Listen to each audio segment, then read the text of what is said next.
చిత్రసీమ 24 frames. నేను మీ కృష్ణవేణి. మన కార్యక్రమం పేరే చిత్రసీమ 24 ఫ్రేమ్స్. 24 క్రాఫ్ట్స్ ఉంటాయి ఒక సినిమా బయటికి రావాలి అంటే అని మనందరికీ తెలుసు. అయితే ఒక్కొక్క క్రాఫ్ట్లో మనకంటూ ఒక పేరు రావాలి, మనం అందులో నిష్ణాతులు అవ్వాలని చాలామంది ప్రయత్నించారు. అలా ఎంతోమంది గొప్పవాళ్ళు మనకు సినిమా ప్రపంచం ద్వారా పరిచయం అయ్యారు. అయితే 24 క్రాఫ్ట్స్లో కూడా ఒక 4-5 విభాగాల్లో నిష్ణాత కలిగి ఉండి, అంతేకాకుండా వెండి తెర మీద కూడా ఆయన నటనతో అంతే అలరించే ఒక స్పెషల్ గెస్ట్ ఈరోజు మనతో పాటు ఉన్నారు. ఎడిటర్గా, సినిమాటోగ్రఫర్గా, డైరెక్టర్గా, యాక్టర్గా కూడా మనందరికీ చాలా చాలా ఇష్టమైన మీర్ గారు ఉన్నారు. ఇంకా ఆలస్యం చేయడం ఎందుకు, మాట్లాడదాం. సార్ నమస్తే. గోవింద. ఇన్ని విభాగాలు సార్. సాధారణంగా ఒక క్రాఫ్ట్లో మనకంటూ ఒక గుర్తింపు రావాలని జన్మంతా ప్రయత్నిస్తారు. కానీ మీరు ఒక ఎడిటర్గా అంతే పర్ఫెక్ట్, ఒక డైరెక్టర్గా అంతే, సినిమాటోగ్రఫర్గా అంతే, యాక్టర్గా ఇంకా మేము చెప్పాల్సిన అవసరం ఏమీ లేదు. ఎలా సాధ్యమైంది సార్? అసలు మీ ప్యాషన్ ఏంటి ఫస్ట్ నుంచి? అంటే ఇదంతా కూడా దీనికి మూల కారణం మా నాన్నగారమ్మ. సో ఆయన ముందే ఏంటంటే నా పుట్టినప్పుడే ఈ ఫీల్డ్లో పెట్టాలి నన్నని చెప్పి ముందు నుంచి ఆయన పిల్లలు ముగ్గురిని కూడా ఇదే ఫీల్డ్లో పెట్టాలని ఆయన ముందు నుంచే ప్రయత్నం చేసి నాకు ముందు నుంచే ఆయనతో పాటు తీసుకొని షూటింగ్లకు తిప్పి ఆయనతో పాటు అన్ని విభాగాలకి నన్ను చూపిస్తూ అన్ని పరిచయం చేస్తూ అట్టా ఆయన మమ్మల్ని పెంచారనమాట.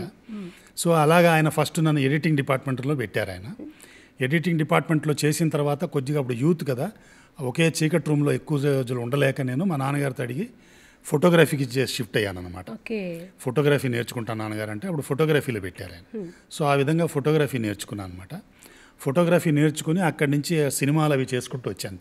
చాలా సినిమాలకి అసిస్టెంట్గా, ఆపరేటివ్గా, విశ్వనాథ్ గారి సినిమాలు శుభోదయం, సప్తపది, జనని జన్మభూమి, సిరివెనల్లో కొంత పార్టీ, ఇవన్నీ అసిస్టెంట్గా పనిచేశాను. మా గురుగారు కస్తూరి రామచంద్రమూర్తి గారిని ఆయన దగ్గర అసిస్టెంట్గా పనిచేశాను అనమాట. అవన్నీ చేసుకుంటుండగా మా నాన్నగారి సంతానం నేను, మా చెల్లెలు, మా తమ్ముడు. మా చెల్లెలు హైదరాబాద్ దూరదర్శన్ నుంచే ఎడిట్ సూపర్వైజర్గా రిటైర్ అయింది అనమాట. సో మా చెల్లెలు హైదరాబాద్లో జాబ్ వచ్చి తను ఇక్కడికి వచ్చేటప్పటికి మా నాన్నగారు ఇక్కడ షిఫ్ట్ అయిపోయారు. సో నేను కూడా ఇక్కడికి మా నాన్నగారు బలవంతంగా నన్ను ఇక్కడికి తీసుకొచ్చారనమాట. నువ్వు కూడా అక్కడ ఏం చేస్తావు, అక్కడికి వచ్చి అంటే ఇక్కడికి వచ్చాను. అప్పుడే దూరదర్శన్ సీరియల్స్ మొదలవబోతున్నాయి అన్నమాట. సో ఆ ఫస్ట్ బంచ్ ఆఫ్ సీరియల్స్ ఏదైతే ఉంటాయో అందులో భగవంతుడి దయ వల్ల నాకు కెమెరామెన్గా అవకాశం వచ్చింది. సో అక్కడి నుంచి సీరియల్స్ చేయటం మొదలుపెట్టాను. సీరియల్స్ చేసుకుంటుండగా మా గురువుగారు కె రాఘవేంద్రరావు గారితో పరిచయం ఏర్పడింది. ఆయన ఏం చేశారంటే, నువ్వు కెమెరామెనే కాదురా, కెమెరామెన్ ఎడిటింగ్ కూడా చేసేవాడిని నేను. నాకు ఎడిటింగ్ ఆల్రెడీ అక్కడ అనుభవం ఉంది కాబట్టి ఈ సీరియల్స్కి నేనే ఎడిట్ చేసుకునేవాడిని. సో రాఘవేంద్రరావు గారు ఏం చేశారంటే, నువ్వు కెమెరామెన్ ఎడిటర్ కాదు డైరెక్టర్ కూడా చేయగలని డైరెక్టర్ చేశారు ఆయన. ఆయన ఎలక్ట్రానిక్ మీడియాకి చాలా యాడ్స్ అవి చేసేవారు. వాటి అన్నిటికీ నాకు డైరెక్టర్ని చేశారు నన్ను ఆయన. సో ఆ విధంగా డైరెక్టర్ని అయ్యాను అనమాట.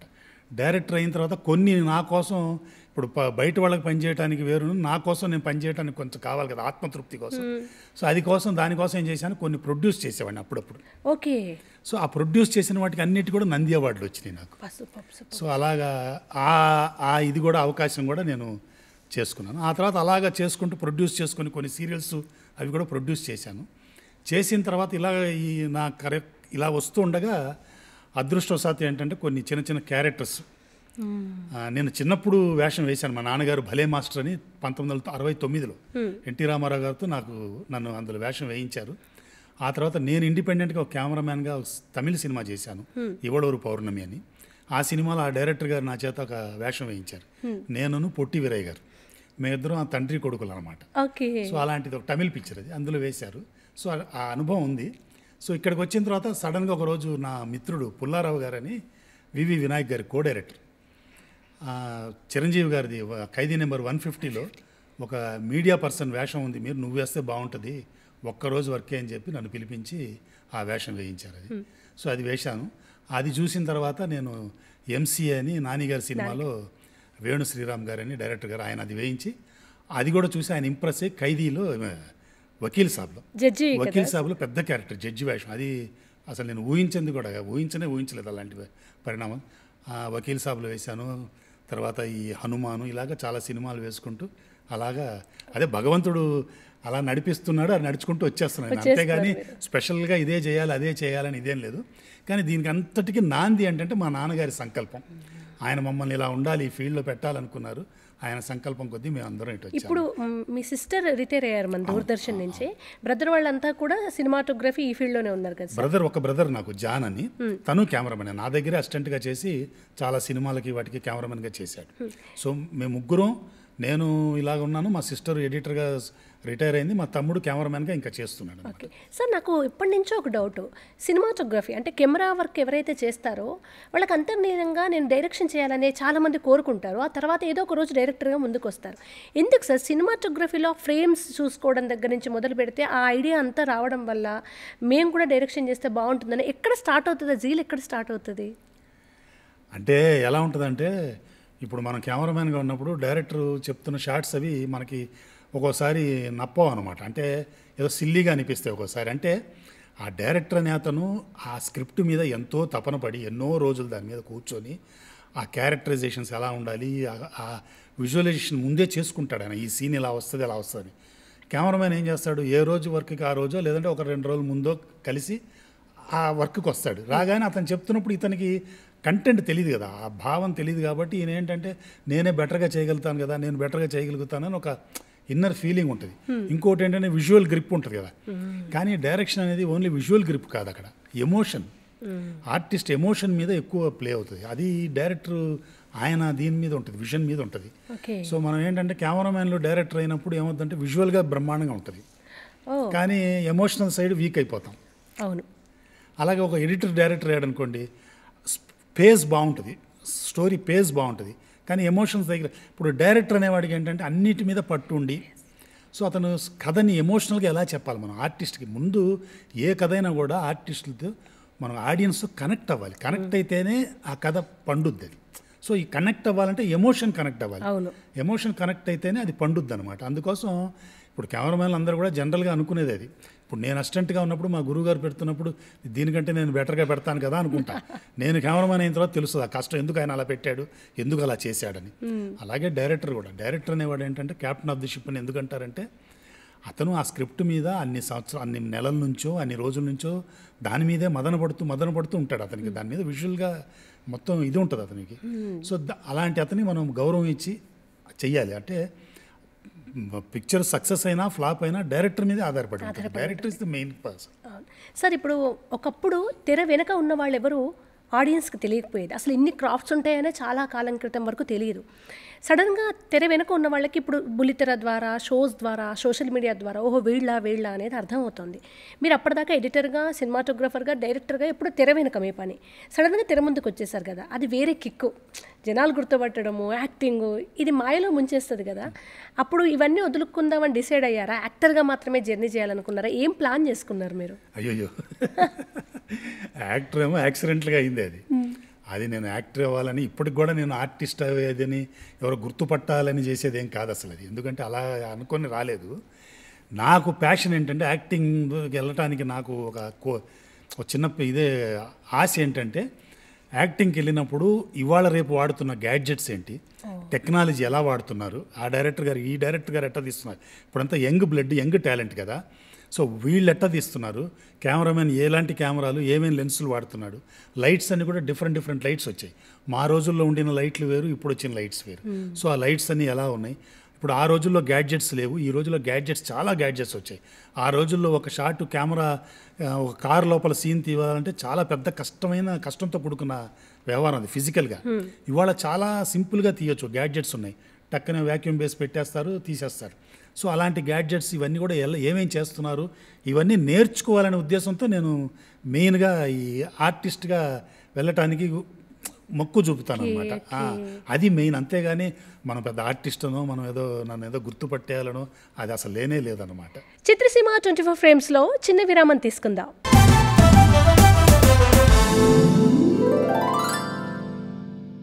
కార్యక్రమానికి తిరిగి స్వాగతం. టెక్నాలజీ పెరగడం వల్ల వర్క్ మీతో పోలిస్తే చాలా ఈజీ అయింది కదా సార్ ఇప్పుడున్న కాలంలో? Yes exactly. అండ్ సార్ చాలామంది యాక్టర్ కావాలని వస్తారు, వాళ్ళు మెగా ఫ్యామిలీలో ఒక్క పర్సన్తో యాక్ట్ చేసినా చాలా అనుకుంటారు. మీరు యాక్సిడెంటల్గా నేను యాక్టర్నైనా అన్నారు, కానీ చిరంజీవి గారు, నాగబాబు గారు, పవన్ కళ్యాణ్ గారు మెగా ఫ్యామిలీలో ఉన్న అన్నదమ్ములు అందరితో చేసే అదృష్టం ఎలా కలిగింది అసలు అంత షార్ట్ టర్మ్? భగవంతుడి దయే. అంటే యాదృచ్ఛికంగా అయింది, అది కావాలని అయింది కాదు. చిరంజీవి గారితో ఖైదీ 150 చేశాను, పవన్ కళ్యాణ్ గారితో వకీల్ సాబ్ చేశాను, నాగబాబు గారితో ఒక పిక్చర్ చేశాను. ఆ పిక్చర్ ఇంకా రిలీజ్ కావాల్సింది. సో ముగ్గురితో కలిసి చేసే అదృష్టం కలిగింది, అంతే, భగవంతుడి దయ అంతే. సార్ మీరు ఇప్పుడు సినిమాటోగ్రఫర్గా ఉన్నప్పుడు యాక్టర్ యాంగిల్స్ ఎలా ఉండాలో మీరు ఇక్కడ నుంచి పర్ఫెక్ట్గా చూస్తారు కదా, కానీ మీరు యాక్టర్ పొజిషన్లో ఉన్నప్పుడు దాన్ని మీరు ఎలా ఇప్పుడు నాది ఎలా వస్తుంది కెమెరాలో అనేది మీరు కాన్షియస్గా ఫీల్ అయ్యి అలర్ట్గా ఉండేవారా, లేకుంటే క్యాజువల్గా చేస్తూ వెళ్ళేవారా? అంటే ఇదేమైందంటే నేను బిగినింగ్లో వెళ్ళినప్పుడు కొద్దిగా నేను డైరెక్టర్ని కదా కాన్షియస్ అయ్యేవాడిని. నేను ఏంటి రైట్ లెఫ్ట్లు మారిపోతున్నాయి ఏంటి అంటే నాకు తెలుసు కదా రైట్ లెఫ్ట్లు మారిపోతున్నాయి, ఇదేంటి ఇక్కడ చూడమంటాడు ఏంటి, ఇలా చేస్తే ఈ కెమెరా ఇక్కడ పెట్టాడు ఏంటి అని కొంచెం లోపల నాలో ఉన్న డైరెక్టర్ మదన పడుతుండేవాడు. అయితే మా మేడం, మా మిస్సెస్ ఏం చెప్పి, నువ్వు ఆర్టిస్ట్కి వెళ్ళినప్పుడు ఆర్టిస్ట్గానే చెయ్యి, అది చేసుకోవడానికి వాళ్ళు ఉంటారు, నీకు అనవసరం అవన్నీ మాట్లాడకదు అనమాట. సో అక్కడి నుంచి నేను అవన్నీ ఆఫ్ చేసాను అనమాట. ఎందుకు వాళ్ళు చూసుకుంటారు, మనకెందుకు, మనం యాక్టింగ్కి వెళ్ళాము, వాళ్ళు ఏం చెప్తున్నారో అది చేయటం, వాళ్ళకి ఏం కావాలో అది చేయటం, అలాగే ఏమేమి ఎక్విప్మెంట్ ఏమేమి వాడుతున్నారో అది చూడు, ఇది మనకు మెయిన్ ఎజెండా అది, కాబట్టి దాని మీదే కాన్సన్ట్రేషన్. సో ఇవన్నీ ఏంటంటే ఇప్పుడు జనరల్గా టెక్నికల్గా ఎలా ఉంటుంది అంటానమ్మా, ఒకప్పుడు ఏంటంటే లైన్ ఆఫ్ యాక్షన్ అని ఉండేది. లైన్ ఆఫ్ యాక్షన్ అంటే మన ఇద్దరంటే కూర్చుంటే మీరు లెఫ్ట్లో ఉన్నారు నేను రైట్లో ఉన్నానంటే సీన్ ఏం చేసినా లెఫ్ట్ టు రైట్ అలాగే మెయింటైన్ చేసుకుంటూ తీయాలి, ఎందుకంటే మనకి 2D స్క్రీన్ కాబట్టి. సో అది ఒకప్పుడు స్కీమ్ అది ఉండేది. ఇప్పుడు ఏమైపోయిందంటే సినిమాల్లో మల్టీ కెమెరాస్ పెట్టి వాడుతున్నారు. ఇప్పుడు ఒక సీను, ఒక ఆర్టిస్ట్, ఇప్పుడు పవన్ కళ్యాణ్ గారు ఉన్నారంటే మేము వకీల్ సాబ్ చేస్తున్నప్పుడు ఆయన ఆ కోర్ట్ రూమ్ సీన్స్ 10 రోజుల్లో చేసాం. ఇంటర్వెల్ నుంచి మొత్తం అదే ఉంటుంది. 6 కెమెరాలు పెట్టి చేశారు వాళ్ళు. 6 కెమెరాలు పెట్టినప్పుడు లైన్ ఆఫ్ యాక్షన్ మారిపోతుంది, ఒకటి అటు వెళ్ళిపోతుంది, ఒకసారి రైట్ లుక్ అయిపోద్ది, లెఫ్ట్ లుక్ అయిపోద్ది. సో ఆ లైన్ ఆఫ్ యాక్షన్ అనేది ఇప్పుడు లేదనమాట. సో దానివల్ల మనం కన్ఫ్యూజ్ అయ్యి ఇప్పుడు మా పాతకాలంలాగా లైన్ ఆఫ్ యాక్షన్ పెట్టలేదు ఏంటి ఇవన్నీ కాకుండా వాళ్ళు కుర్రోళ్ళు వాళ్ళు బ్రహ్మాండంగా తీస్తున్నారు. వాళ్ళు అంటే వాళ్ళ ప్రజెంటేషన్ టేకింగ్ అంతా మారిపోయింది వాళ్ళ రేపు. సో దాన్ని బట్టి వాళ్ళని అనుసరించి వెళ్ళిపోవటమే బెస్ట్ అనమాట. సార్ ఇప్పుడు ఓన్లీ అంటే టెక్నికల్గా ఉండే పెద్ద పెద్ద కెమెరాలు కాకుండా ఒక సెల్ ఫోన్తో కూడా అద్భుతంగా అన్ని వైపులా కవర్ చేస్తున్నారు. అది మీరు ఎప్పుడైనా ట్రై చేసేస్తే సెల్ ఫోన్లో ఇలా ఎలా సాధ్యం అవుతుంది అనేది? అంటే దీనికి ఒక చిన్న ఇదేంటంటమ్మా, సెల్ ఫోన్లోనూ తీయొచ్చు, సెల్ ఫోన్లో కూడా 4K వస్తుంది, 4K రెజల్యూషన్ సెల్ ఫోన్ వస్తుంది. ఇప్పుడు సినిమాలు తీసే కెమెరాలు కూడా 4K రెజల్యూషన్ ఉంటాయి. కానీ ఒక బెంజ్ కార్కి 4 వీల్స్ ఉంటాయి, మారుతి ఆల్టోకు కూడా 4 వీల్స్ ఉంటాయి. అయితే బెంజును ఆల్టో ఒకటి కాదు కదా. అలాగే సెల్ ఫోన్లో తీసింది సెల్ ఫోన్లో చూసుకోవటానికి, మ్యాక్సిమం టీవీలో చూసుకోవటానికి పనికొస్తుంది. స్క్రీన్కి మీరు వేసినప్పుడు అది ఎన్లార్జ్ చేసినప్పుడు మొత్తం పిక్సలేట్ అయిపోయి అవుట్ ఫోకస్ అయిపోతుంది. సో అది పనిచేయదు మనకి. సో మీరేంటంటే రీల్స్ చేసుకోవటానికి కానివ్వండి, యూట్యూబ్లో ఏదో చిన్న చిన్న స్టోరీస్ చేసుకోవటానికి, డాక్యుమెంటరీస్ వరకు అది ఓకే. కానీ మీరు లార్జ్ స్క్రీన్లో, పెద్ద స్క్రీన్లో చేయాలి, మనం కొన్ని కలర్ కరెక్షన్స్, కలర్ ప్యాలెట్స్ ఇవన్నీ కూడా మనం చేయాలి అన్నప్పుడు మీరు హై రెజుల్ పెద్ద ఫార్మేట్కి వెళ్ళాలి. ఇవాళ రేపు లార్జ్ ఫార్మేట్ అని అదని చాలా పెద్ద పెద్ద ఫార్మేట్స్ వచ్చాయి. సో దానికి వెళ్తేనే మన పోస్ట్ ప్రొడక్షన్లో డిఐ అది చేసేటప్పుడు ఆ విజన్ని, ఆ వీడియోని వాళ్ళు ఏమన్నా చేయటానికి అక్కడ స్కోప్ ఉంటుంది. ఇప్పుడు సెల్ ఫోన్లో తీసినవి అవి మనం అలా చేయటానికి ఉంటుంది. పైగా సెల్ ఫోన్లో ఏంటంటే మీకు జేపీఈజీ ఇమేజ్ వచ్చేసి, అంటే ఒకటే ఇమేజ్ వస్తుంది. ఏం చేసినా మీరు ఆ ఇమేజ్కే కలర్ చేయాలి. మీరు ఆ పెద్ద కెమెరాస్లో తీసినప్పుడు, లార్జ్ ఫార్మాట్లో అట్లా చేసినప్పుడు ఎవ్రీ లేయర్ సపరేట్గా ఉంటుంది. ఇప్పుడు ఒక్కొక్క లేయర్ మీరు కలర్ కరెక్ట్ చేయొచ్చు డిఐ చేసుకోవటానికి. దానికి ఒక్కొక్క లేయర్ని కూడా మీరు దాన్ని చేసుకుంటూ ఏం కావాలంటే అది చేయొచ్చు. ఇప్పుడు మీరు చూడండి సినిమాల్లో డిఫరెంట్ కలర్ ప్యాలెట్స్ ఉంటాయి. ఒక్కొక్క సినిమా ఒక థీమ్ ఉంటుంది, ఒక కలర్ థీమ్ ఉంటుంది. అవన్నీ అలా చేయటం వల్లే అవుతుంది అనమాట. అది సెల్ ఫోన్లో తీస్తే అయ్యేది కదా. అది సెల్ ఫోన్లో ఓన్లీ మీరు కలర్ ఇంక్రీజ్ చేయొచ్చు, మహా అయితే డిక్రీజ్ చేయొచ్చు, అంటే ఒకటే అనమాట. మొత్తం ఇమేజ్ని చేయగలుగుతారు కానీ ఇలాగ ఇండివిజువల్గా లేయర్స్ చేయటానికి లేదు. దాన్ని రా ఫుటేజ్ అంటాం. ఇది నార్మల్. ఇప్పుడు సినిమాటోగ్రఫర్ మీరే అనుకుందాము, మీరు రాఘవేంద్రరావు గారికి, ఒక మణిరత్నం గారు, ఇలా కొంతమంది డైరెక్టర్స్ అనుకున్నాం. కానీ డైరెక్టర్కి సినిమాటోగ్రఫీలో చేంజ్ కనిపిస్తూ ఉంటుంది. ఇప్పుడు మణిరత్నం గారి విషయంలో ఆయన విజువల్స్ చాలా బాగుంటాయి అని అంటారు, రాఘవేంద్రరావు గారిది ఒక స్టైల్, ఆర్జీవి గారిది ఒక స్టైల్. కానీ వాళ్ళు ఏం కెమెరా పని చేయరు, మీరే చేస్తారు. ఎలా సార్ అంటే డైరెక్టర్ ఆ డిఫరెంట్గా కావాలనేది ఎలా చెప్తారు, మీరు ఎలా మౌల్డ్ అవుతారు? మీకంటే ఒక స్టైల్ ఉంటుంది కదా, అప్పటికే మీరు ఎలా మౌల్డ్ అవుతారు? అంటే ఒకటేంటంటే ఇప్పుడు ఆ డైరెక్టర్ గారు నన్ను పెట్టుకుంటున్నప్పుడు నా ప్రీవియస్ రికార్డ్స్ చూసే పెట్టుకుంటారు కదా, ఇలా ఉండాలి అనేది. ఇప్పుడు మీరు అన్నట్టు ఏంటంటే ఇప్పుడు కొంతమంది డైరెక్టర్స్ దగ్గర మీరు ఒక నార్మల్ కెమెరామెన్ ఇస్తే కూడా అతని చేత వాళ్ళు గొప్ప విజువల్స్ తీయించుతారు. ఇప్పుడు బాపు గారు ఉన్నారు, బాపు గారి దగ్గర మీరు మామూలు కెమెరామెన్, ఊరికే చాలా చిన్న కెమెరామెన్ ఇచ్చినా కూడా ఆయన పెట్టే ఫ్రేమింగ్స్, ఆయన ఆ ప్రాపర్టీస్ అరేంజ్ చేసేది అవన్నీ చూస్తే ఫైనల్కి వచ్చేటప్పటికి భలే తీశాడు కెమెరామ్యాన్ అంటారు. ఆయనకంటే కెమెరామ్యాన్కి పేరు వస్తుంది. ఇప్పుడు మా గురువుగారు విశ్వనాథ్ గారు ఉన్నారు. విశ్వనాథ్ గారు ఏం చేస్తారంటే ఒక కెమెరా ఆయనే పెట్టి చూపిస్తారు, ఇక్కడ పెట్టు కెమెరా, ఇలా పెట్టు, ఈ లెన్స్ వేయి, ఇలా పెట్టు, ఇలా చేయని అని చెప్పి కెమెరామ్యాన్కి చెప్తారన్నమాట, ఇలా కావాలి నాకని. అయితే మనం కెమెరామ్యాన్ వచ్చిన తర్వాత ఏం చేస్తా అంటే ఆ ఫ్రేమ్ చూసుకుని ఒక గురువు గారికి ఇలా కావాలి అని మనకు కొన్ని పారామీటర్స్ ఉంటాయి కదా, కొంచెం కంపోజిషన్లో ఏదో రైట్లో అది వచ్చింది, లెఫ్ట్ కొంచెం అటు ఇటు మార్చుకొని ఆయనకి ఏం కావాలో అది చేసి పెడతాం. సో దానివల్ల మనకు పేరు వస్తుంది. ఇప్పుడు మణిరత్నం గారు ఉంటే కూడా అంతే, ఆయన ఇప్పుడు తెల్లారుజాను మార్నింగ్ గోల్డెన్ లైట్లో తీయటం, సాయంత్రం గోల్డెన్ లైట్లో తీయటం, ఇలా అంతా ఆయన విజువల్గా చాలా ఇంపార్టెన్స్ ఇస్తారు కాబట్టి కెమెరామ్యాన్కి మంచి పేరు వస్తుంది. దాంతోపాటు కొంచెం మంచి కెమెరామ్యాన్ ఉంటే ఇంకా విజువల్స్ బ్రహ్మాండంగా ఉంటాయి. ఎగ్జాక్ట్లీ. సో అలాగా డైరెక్టర్ మీదే ఆధారపడి ఉంటుంది. అదే ఒక గొప్ప కెమెరామ్యాన్ ఉన్నారనుకోండి, చాలా పెద్ద కెమెరామ్యాన్ ఉన్నారు, ఆయనకి ఒక ఏమీ నాలెడ్జ్ లేని ఒక డైరెక్టర్ దగ్గర ఇవ్వండి, అతను ఏం చేయలేడు. అతని విజువల్స్ చూసి మీరే అంటారు ఈడైనా తీసింది ఇది అంటారు. సో అంత డిఫరెన్స్ ఉంటుంది అనమాట. So everything depends on the director. ఇంకోటి ఏంటంటే డైరెక్టర్ గారు ఒక కెమెరామెన్ని ఫిక్స్ చేస్తున్నప్పుడు ఇతను ఇలా తీశాడు, ఇంత ప్రీవియస్ రికార్డ్ ఇది, ఇతని స్టైల్ ఇది, సో ఇతని ఫ్రేమింగ్స్ బాగుంటాయి, లేదా ఇతని లైటింగ్ బాగుంటుంది, ఇతని కంపోజిషన్స్ బాగుంటాయి అని తెలుసుకొని చేస్తారు కదా. దాని మీద ఎక్కువగా కాన్సన్ట్రేట్ చేసి దానికి ఎక్కువ వాల్యూ ఇవ్వాలి. దీనికి ఒక చిన్న ఉదాహరణ చెప్పాలంటే మా నాన్నగారు ఆయన ఫస్ట్ పిక్చరు సహస్ర శిరచ్ఛేద అపూర్వ చింతామణి అని 1958లో చేశారు మోడర్న్ థియేటర్స్కి. అప్పుడు ఆయనకి సిఎస్ మణి గారు అని ఒక కెమెరామెన్ని ఇచ్చారండి. అయితే మా నాన్నగారు ఏంటంటే ఫస్ట్ పిక్చర్ కదా, సినిమా బాగా చేయాలి అనే ఉద్దేశంతో రోజుకి ఏవో ఇన్ని షార్ట్స్ అని రాసుకొని సెట్కి వెళ్ళేవారట. వెళ్తే ఆ కెమెరామెన్ గారు ఈయన 20 షాట్లు రాసుకుంటే అక్కడ 6-7 షాట్లు కూడా అవ్వట్లేదు అక్కడ. ఈయన డిసప్పాయింట్ అయిపోయారు ఫస్ట్ డే చూసి, ఏంటి ఇలా తీస్తున్నాడు ఈయన, మనం ఎలా తీస్తాం ఇన్ని షార్ట్స్ అని డిసప్పాయింట్ అయ్యాడు. కానీ అక్కడ మోడర్న్ థియేటర్స్లో పద్ధతి ఏంటంటే ఇవాళ తీసిన రష్ ఆ రోజు నైటే డెవలప్ అయిపోయి పొద్దున్నే నెక్స్ట్ డే మార్నింగ్ షూటింగ్కి వచ్చేటప్పుడు డైరెక్టర్ కెమెరామెన్ తీసుకొచ్చి రష్ చేసి చూపిస్తారు, బ్లాక్ అండ్ వైట్ రష్ చూసుకొని వచ్చి చేస్తారు సెట్లోకి. ఏదైనా ముందు రోజులు ఏదైనా ప్రాబ్లమ్స్ ఉంటే కూడా రీషూట్ చేయడానికి. సో ఈయన రష్ చూసినప్పుడు పొద్దున అదిరిపోయిందట, ఫ్రేమింగ్స్, లైటింగ్ అదంతా చూసి చాలా మురిసిపోయారట. ఈయన ఇది నా సినిమానేనా, అంత బాగుండింది అట. అప్పుడు ఆయన ఏం చేశారు, డిసైడ్ చేసి ఇంత మంచి కెమెరామెన్ని మనం హరిబరి చేయకూడదు, సో ఆయన పద్ధతిలోనే మనం వెళ్ళాలని ఆయన ఏం చేశారు, 3-4 షాట్లు అనుకున్నవన్నీ కూడా ఒకటిగా క్లబ్ చేసి పెద్ద పెద్ద షాట్లు పెట్టి అలా పెట్టి ఆయన పద్ధతిలోకి ఈయన ఆయన మోల్డ్ అయ్యారు. సో అలా డైరెక్టర్ కెమెరామెన్ని బట్టి ఆయన కూడా మోల్డ్ అవ్వచ్చు, లేదు డైరెక్టర్ని బట్టి కెమెరామెన్ మోల్డ్ అవుతారు. ఓకే, మీరు ఎన్ని సంవత్సరాలు అవుతుంది సార్ ఈ ఫీల్డ్లోకి ఎంట్రీ? ఫస్ట్ మీది గుర్తండి. అంటే నేను అఫీషియల్గా వచ్చి అయితే 48 సంవత్సరాలు అవుతాను, 77. అర్ధ శతాబ్దం సార్. అంతే, భగవంతుడి దయ. అయితే మా నాన్నగారితో చిన్నప్పటి నుంచి తిరుగుతున్నాను కదా. ఇప్పుడు అలా చూస్తే 1969లోనే యాక్టింగ్ చేశాను నేను భలే మాస్టర్ అనే సినిమాలో. సో అలా అంటే అఫీషియల్గా నేను నాన్నగారు పెట్టింది అయితే 77, 78, 77 ఎండ్లో అనమాట. మీరు ఇలా సినిమాటోగ్రఫీ, ఎడిటింగ్, డైరెక్షన్ చేస్తుంటే మిమ్మల్ని మొదటగా నీకు ఒక సీన్ ఉందిరా యాక్షన్ చేయని పిలిచిన వారెవరు? అంటే ఫస్ట్ మా నాన్నగారు, ఆ తర్వాత ఇవ్వలూరు పౌర్ణమి అని ఒక తమిళ సినిమా చేశాను కెమెరామెన్గా.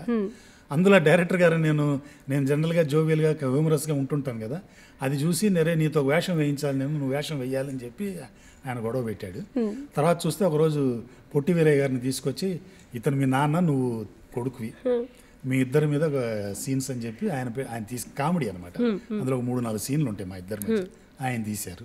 ఇప్పుడు మీరు హనుమాన్, మ్యాడ్, హిట్ 3 అంటే సూపర్ హిట్ ఫిల్మ్స్ ఇవన్నీ, వీటిల్లో కూడా అవకాశాలు మీరు దూసుకెళ్ళిపోతున్నారు ఒక రకంగా చెప్పాలంటే. మీరు చేసిన 20-30 సినిమాలే కానీ అన్నీ దాదాపు అందులో 60-70% వెల్ నోన్ ఫిల్మ్స్లో చేశారు కదా. ఎలా మీరు ఆడిషన్కి వెళ్తున్నారా, ఆఫరే మిమ్మల్ని వెతుక్కుంటూ వస్తుందా? నేను ఆడిషన్స్కి వాటికి వెళ్ళానమ్మా. నేను అంటే మెయిన్ అటువైపు నేను వెళ్ళి వేషాలు ఎత్తుక్కోవటానికి ఎప్పుడు నేను చేయలేదు. నా గురించి తెలిసిన వాళ్ళు అంటే ఫస్ట్ ఏంటంటే నేను ఒక టెక్నీషియన్ని.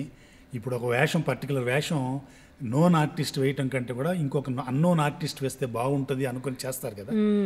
అలాంటి వాళ్ళు, నన్ను ఇష్టపడిన వాళ్ళు, ఈ మీర్ గారు అయితే కొంచెం వెరైటీగా ఉంటాడు అనుకున్న వాళ్ళు ఎవరైనా పిలిపిస్తే తప్ప నేను ఆడిషన్లకి వెళ్ళి అట్టా ఎప్పుడు నేను చేయలేదు.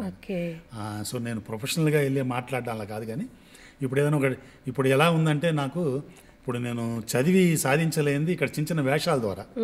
ఇప్పుడు ఒక డాక్టర్ వేషం అంటారు, డాక్టర్ వేషం అనగానే కొంచెం ఆకారం ఇలా ఉంటే బాగుంటుంది మీరు గారు, గురువుగారు మీరు చెయ్యాలి అని ఎవరో అడుగుతారు, వెళ్ళి చేస్తాను. అలాగే కలెక్టర్ వేషం, ఐఏఎస్ ఆఫీసర్, జడ్జిగా చదువుకొని సాధించలేనివి ఇలాంటి చిన్న చిన్న ఆ కోరికలన్నీ కూడా ఇలా తీర్చుకుంటున్నాను. ఓకే. సరే, ఈ అన్ని క్రాఫ్ట్స్లో మీరు ఎడిటర్గా చేశారు, సినిమాటోగ్రఫర్గా చేశారు, డైరెక్షన్ చేశారు, యాక్టింగ్. ఈ 4లో మీకు ఫేవరెట్ అనగానే అంటే దేవుడు వచ్చి ఇందులో ఏదైనా ఒకటి పిక్ చేసుకోండి, మీరు ఎక్కువ ఇష్టపడేది ఏంటి? నాది ఎడిటింగ్ అమ్మ. ఎడిటింగ్ అంటే చాలా ఇష్టం నాకు. అంటే ఎడిటింగ్ ఏంటంటే అది మొత్తం నా ఒక్కడి మీదే ఆధారపడి ఉంటుంది. సో ఎంత రష్ ఏం తీసుకొచ్చినప్పుడు అంటే ఎడిటింగ్ కూడా నేనేంటంటే నా ఓన్ ప్రాజెక్ట్సే నేను చేసుకుంటాను. సో దానికి ఏంటంటే ఎడిటింగ్ టేబుల్లో నేను ఒక్కడనే కూర్చుంటాను కాబట్టి దాన్ని ఎంత బాగా మెరుగుపరచుకోవచ్చు అంత బాగా చేయడానికి నాకు అవకాశం ఉంటుంది. సో అక్కడ బడ్జెట్ రెస్ట్రిక్షన్ ఉండదు. ఇప్పుడు ఫోటోగ్రఫీ అనగానే చాలా బడ్జెట్ రెస్ట్రిక్షన్స్ ఉంటాయి. ప్రొడ్యూసర్ ఏమో లైట్స్ సరిగా ఇవ్వకపోవచ్చు, ఎక్విప్మెంట్ సరిగా ఇవ్వకపోవచ్చు, డైరెక్టర్కి ఏమో ఆ రోజు సీన్ అయిపోవాలి. సో అతని ప్రాబ్లమ్స్ అతనికి ఉండొచ్చు. సో దానికి తగ్గట్టు నేను చేయాల్సి వస్తుంది. అక్కడంతా కాంప్రమైజ్ అయ్యి చేయాల్సి వస్తుంది ఎక్కువగా. సో డైరెక్షన్ కూడా అంతే, చాలా టూ మచ్ టెన్షన్తో కూడుకున్న వ్యవహారం డైరెక్షన్ అంటే. ఒకటి కాదు, ఇంతమందిని ఒక తాటి మీద నడిపిస్తూ నేను వర్క్ చేయాలి. సో ఎవ్వరు కూడా ఇప్పుడు ఈ డైరెక్టర్ ఉన్నంత రెస్పాన్సిబిలిటీ అది ఎవరికి ఉండకపోవచ్చు. చాలామంది తక్కువ మందిలో ఉంటుంది ఉన్న టెక్నీషియన్స్లో. సో వాళ్ళందరినీ ఒక త్రాటి మీదకి తీసుకొచ్చి నేను చేయించాలంటే అది చాలా పెద్ద హెక్టిక్ జాబ్ అది. సో డైరెక్షన్ అనేది చాలా టెన్షన్తో కూడుకున్న వ్యవహారం అది. యాక్టింగ్ అంటారా, యాక్టింగ్ ఈ గిన్షన్లు ఏమి ఉండవు, కానీ ఏంటంటే ఒక రెస్పాన్సిబిలిటీ ఉంటుంది. అంటే మనల్ని పిలిపించారు, ఎదురుగా పెద్ద ఆర్టిస్టులు ఉంటారు. ఇప్పుడు ఫిలిం కదా, అదొక లక్ అని మనకి. ఫిలిం అయితే అసలు చాలా ప్రాబ్లం అయిపోయేది. సో 1-2 టేకులు తీసుకోవచ్చు, కానీ మనకి ఒకలాగా గిల్టీగా ఉంటుంది కదా అంతమంది ముందు మనం ఇలా. అందుకనే నేను ఏదైనా వేషం చెప్తే కూడా అసిస్టెంట్ డైరెక్టర్లు వాళ్ళని బతిమాలి నా సీన్స్ ముందే తెప్పించుకొని ఆ డైలాగులన్నీ ఏదైనా 1-2 డైలాగులు ఉంటే నేర్చుకొని ప్రిపేర్డ్గా ఉంటాను అనమాట. ఎందుకైనా మంచిదని. ఎందుకంటే నాకు చాలామంది ఇన్స్పిరేషన్ యాక్టింగ్లో. సాక్షి రంగారావు గారు, మిశ్రో గారు, ఇలాంటి వాళ్ళందరూ నాకు ఇన్స్పిరేషన్ అనమాట. సాక్షి రంగారావు గారు ఏం చేసేవారంటే షూటింగ్కి రాగానే కార్ దిగగానే ఆయన అటు ఇటు ఎతుకుతాడు. ఏంటి ఎతుకుతున్నాడని అనుకుంటాం మనం. ఒక అసిస్టెంట్ డైరెక్టర్ని ఎవరిని పట్టుకుంటాడు, వెళ్ళిపోయి ఒక చెట్టు కింద కూర్చుంటాడు. ఆయన కూర్చొని ఆ రోజున్న సీన్స్ అన్నీ కూడా ఒక పేపర్లు తెచ్చుకుంటారు ఆయన ఇంట్లోంచి, దాని మీద రాసేసుకుంటారు. ఆయన రాసేసుకొని ప్రొడక్షన్ వాడు వచ్చి టిఫిన్ అంటే కూడా చేయడు ఆయన. అక్కడే కూర్చొని అక్కడ అంతా మగప్ చేస్తూ ఉంటాడు కూర్చొని అక్కడ ఆ సీన్ అంతా. మీరు 9ంటికి షాట్ పెట్టి షాట్ రెడీ అంటే సాక్షి రంగారావు గారు వస్తే ఆ రోజు సీన్స్లో ఏం చెప్పినా ఆయన రెడీ. అంత సిన్సియర్ అనమాట. మా మిశ్రో గారు అలాగే అలాంటి ఆర్టిస్టులతో పనిచేసి వాళ్ళ డెడికేషన్ అది చూసిన తర్వాత అసలు. అలాగే నేను అసిస్టెంట్గా ఉండేటప్పుడు శివాజీ గణేషన్ గారితో చేశాను. ఆయన స్కూల్ ఎలా ఉంటుందంటే, ఇప్పుడు సెట్కి రాగానే మనకి డైరెక్టర్ ఏం చేస్తాడు, ప్రోటోకాల్ ప్రకారం ఆయన షాట్స్ తీసేస్తారు సీన్లు. పెద్ద ఆయన కదా, ఆయన షాట్స్ అన్నీ తీసేసి గురుగారు మీ షాట్లు అయిపోయినాయి, మీరు వెళ్ళండి, మిగతా వాళ్ళ షాట్లు తీసుకుంటానంటారు. ఆ రోజుల్లో ఆయనతో పాటు ఎవరెవరు ఉంటారు ఆర్టిస్టులు, ఒక సావిత్రి గారు, ఒక ఎంఎన్ నంబియార్ గారు, ఒక చంద్రబాబు గారు, ఇలాంటి పెద్ద పెద్ద ఆర్టిస్టులు ఉండేవారు. ఈయన ఏం చేస్తారు, ఓకే మా నువ్వు తీసుకోండి అని వెళ్ళిపోతాడు ఆయన. ఈ మిగతా వాళ్ళ షాట్లు తీస్తుంటారు. తీస్తున్నప్పుడు ఇప్పుడు సపోజ్ ఒక సావిత్రి గారు షాట్ తీస్తున్నారు అనుకోండి, ఒక క్లోజ్ అవగానే ఒక వాయిస్ వినిపిస్తుంది, ఒక్క నిమిషం అని. ఏంటిని తిరిగి చూస్తే మూల ఎక్కడో చీకట్లో కూర్చొని ఉంటాడు ఆయన. బయటికి ఇల్లు ఉండడు ఆ రోజుల్లో, లక్కీగా క్యారవాన్లు లేవు. ఆయన అయినా కూడా మేకప్ రూమ్ కూడా ఇల్లు ఉంటాడు, ఆయన అక్కడే కూర్చొని ఉంటాడు. వస్తాడు ఆయన వచ్చి, నువ్వు నా క్లోజ్ తీస్తున్నప్పుడు దీని రియాక్షన్ ఈవిడ ఇలా చేస్తాను అనుకోలేదు, నేను ఇట్లా చేశాను, ఇప్పుడు అలా చేసింది, అది బాగా చప్పబడిపోద్ది, ఆ క్లోజ్ మళ్ళీ తీనాది అంటాడు. ఎంత గొప్ప వ్యక్తిత్వం సార్ అట్లా. అసలు ఏంటి డెడికేషన్ అది. ఇప్పుడు వాళ్ళందరూ సామాన్యంగా అంత పెద్ద పెద్ద ఆర్టిస్టులు అయ్యారు, అన్ని సంవత్సరాలు ఉన్నారంటే ఊరికే అవ్వరమ్మా, ఊరికే అవ్వరు. అంత డెడికేషన్, అంత ఇన్వాల్వ్మెంట్, ఇంత ఇన్వాల్వ్మెంట్ చూడండి. అసలు ఏమైంది మనకి ఏమైపోయిందని మన సెల్ ఫోన్ తీసుకుంటూ ఆ రీల్స్ చూసుకుంటూ బయటకు వెళ్ళిపోవచ్చు. అలా చేయరు కదా. కార్యక్రమంలో మరో చిన్న విరామం తీసుకుందాం.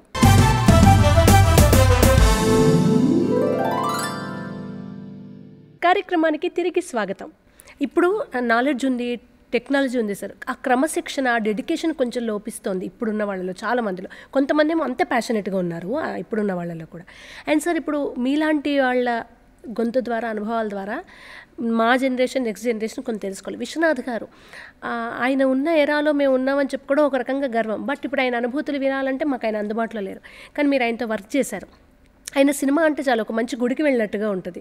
ఒక మంచి నది, ఒక తీరం, ఒక గుడి, ఇవి కంపల్సరీ ఆయన సినిమాలో ఉంటాయి కదా సార్. మీరు దగ్గర నుంచి ఆయన చూసారు, అవి స్పెషల్గా దానికి రీజన్ ఉందా? ఆయనతో వర్కింగ్ స్టైల్ ఎలా ఉండేది? అయ్యో, చాలా గొప్పగా ఉంటుంది మా వర్కింగ్ స్టైలు. చాలా డెడికేటెడ్ ఆయన. అంటే ప్రతి సీను, ప్రతి షాటు ఆయన కంపోజ్ చేసేది కానివ్వండి, అంటే ఫ్రేమింగ్ దగ్గర నుంచి, ఫోటోగ్రఫీ ఫ్రేమింగ్ దగ్గర నుంచి, ఆర్టిస్టులు వాళ్ళ యొక్క బిజినెస్లు, ఆ బిజినెస్ల దగ్గర నుంచి అన్నీ కూడా చాలా డీటెయిల్డ్గా చేస్తారు. ప్రతిదీ ఆయన యాక్ట్ చేసి చూసుకుంటారు కూడా, ప్రతిదీ కూడా యాక్ట్ చేసి కూడా చూసుకుంటారు ఆయన.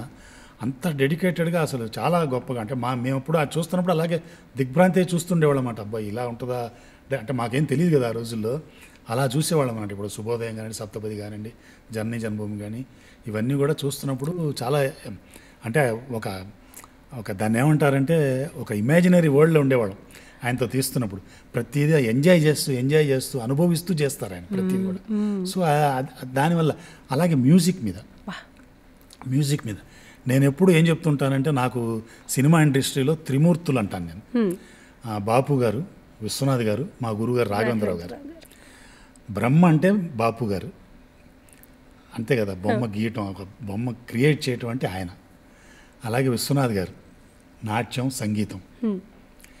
రిచ్నెస్ అంటే మా గురుగారు, విష్ణుమూర్తి అంటే మా రాఘవేంద్రరావు గారు. అలాగే వాళ్ళ ముగ్గురిని నేను ఆరాధించాను. ఎంత బాగా సెట్ చేసేసారు నిజంగా. వాళ్ళు ముగ్గురు, ఎందుకంటే నా భాగ్యం ఏంటంటే నేను వీళ్ళు ముగ్గురు దగ్గర పనిచేశాను నేను. అది నా చాలా పెద్ద అదృష్టం అనమాట. ముగ్గురు దగ్గర పనిచేశాను, ముగ్గురు నన్ను మెచ్చుకున్న వాళ్ళే.